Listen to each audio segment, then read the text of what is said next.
さんに元気をあげてくれ。よし、できたぞ。黙っちまえ。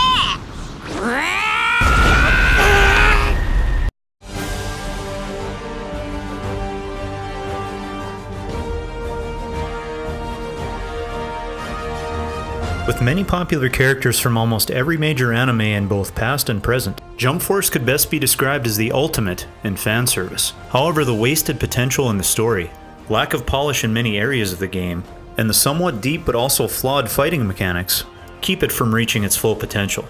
Jump Force's story initially has an interesting concept, with many well-known characters from various anime and manga entering our world from what's known as their Jump Worlds.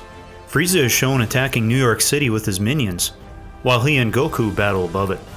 And as he normally does, Frieza then takes a cheap shot at Goku, instead hitting a citizen of New York. Trunks immediately jumps in to save that citizen, who you later find out is the character that you'll be playing as, using what's known as an Umbrus Cube. These Umbrus Cubes are the center point of the story, and what gives your character the power to fight against the evil menace plaguing planet Earth. Shortly after this, you're given the option to create a custom character using a surprisingly deep character creation system, allowing you to ultimately create almost any anime character that your heart desires, or a new character of your own design. The world of Jump Force provides a very unique and stunning look. Particle effects are absolutely gorgeous, and the characters are given a little more realistic look to fit the game's tone, since it takes place in our world. This is most definitely one of Jump Force's strongest attributes, as it's an unexpected treat getting to see your favorite characters launch flashy combos and attacks in real-world locations such as New York, San Francisco, Japan, and Mexico. These flashy moves can also cause problems in the combat, however, since they can block the player's view from seeing oncoming enemy attacks. It's something that you can get used to the more you play, but can make combat frustrating at times, especially against a skilled opponent. The combat in Jump Force is very satisfying, if unpolished. The game gives you a large variety of ways with which to fight your opponents. You have light and heavy attacks, as well as powered up versions of those called smash attacks. These smash attacks allow you to break through your opponent's guard. You also have a stamina meter in the bottom corner of the screen which you can use to charge opponents, or escape from them if you need some space. Add to that special moves that you can use if you have enough special meter, and ultimate moves you can use if you build up enough ultimate meter. These ultimate moves often fill the screen and are a joy to watch. Finally, jump cancelling, perfect blocking, and disappearing behind your opponent as you dash around the screen performing combos, as well as the ability to call in allied assists and powered up transformations, add a lot of variety to the combat in the rock, paper, scissors style gameplay. One of the main issues despite all of this is that there's a lack of consistency in how the attacks affect your opponent when you go for a grab, a special, or a regular attack that should have hit, and instead wind up completely missing. In addition, frame rate issues and other graphical hiccups, as well as cheap and predictable AI that tends to turtle, spam special and ultimate moves, and generally isn't that exciting to fight against, hamper the experience. And due to the aforementioned graphical and technical issues, it can tend to make combat feel clunky overall, and your combos disconnected. While it's understandable that Spike Chunsoft had so many different characters to work with and so many different fighting styles, these issues can happen often enough to make combat somewhat frustrating at times, especially during heated matches. When everything does work properly though, you can have some fantastic looking battles. And even though the fighting can be very fun when it works well, unfortunately, this lack of consistency shown in combat is even more prevalent in the game's story mode. The story in Jump Force is very simplistic, with the main focus revolving around completing missions and rescuing characters to join the Jump Force. As a result, you get to interact with many different fan favorites from anime and manga, including characters from Dragon Ball Z, Naruto, One Piece, Bleach, JoJo's Bizarre Adventure, and even Yu-Gi-Oh! It's time to Perhaps the biggest problem with the story is how little exposition or character development is behind it. With all of these rich characters and stories to draw from, you'd think that Spike Chunsoft would have been able to create something more compelling here, but that just isn't the case. Your completely silent main character adds little to nothing to the story, as he watches and says nothing while the other characters interact. Interactions amongst other Jump World characters that speak do little to help, as the conversations usually boil down to generic save the world speak, or how strong or weak other characters are. Once in a while you do get a more interesting interaction with certain characters, such as when Boruto makes a comment about Midoriya and what it means to be a hero. But these interactions are too few and far between to make the characters seem as interesting as they could or should be. The tale does start to finally pick up toward the final acts of the game, but by then, it's hard to care anymore.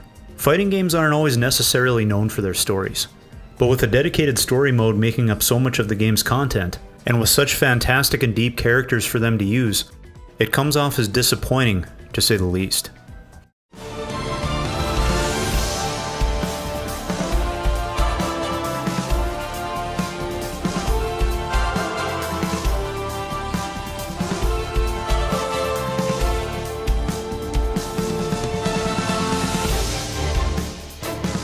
Similar to anime fighting games such as Dragon Ball Xenoverse, Jump Force has a main hub world that you roam around in, offering a few different options. Each main area of the Jump Force headquarters is overseen by Goku, Naruto, or Luffy. In these areas you can undertake missions, or buy clothing, items, or abilities to power your character up. The outfits vary by area and allow you to purchase clothing or accessories similar to various other characters in the game. One of the best aspects about customizing your character is being able to equip him with various moves and abilities from your favorite signature fighters. Nearly every major technique from all the properties involved is well represented here. And having a character that knows how to do the Kamehameha, 1080-pound Phoenix, and Rasengan is a very real possibility.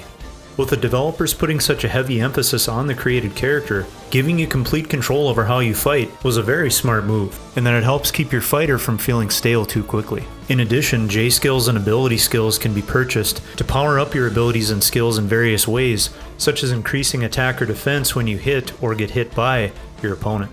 Other single-use items can also be used to give you similar advantages in battle, should a difficult fight be at hand. Missions are given out in a couple of different ways, either naturally through cutscenes, or accessing the mission counter, letting you do various types of missions from story-based to extra free missions. Basically every mission boils down to either a one-on-one or a three-on-three fight under various conditions in which you have to win to get the best rank and the most items. There are a lot of these missions, and while they add a lot of time to the gameplay, they're all so similar that more often than not they feel like a chore to get through and something that's used just to pad out game time. To make matters worse, the insanely long load times generally bring the game's pace to a crawl, with you having to wait for a loading screen with nearly every cutscene, fight, restart, and even the character customization screen. There really aren't any excuse for these types of things in a full-priced game, especially with the giant install sizes of today, which again speaks to the game's overall feeling that it lacks the extra refinement that it needed. The music and voice acting in Jump Force is decent, if a little light on content. You won't find any signature music from any of the anime here, and for dubbed fans, you won't find any English voice acting options either.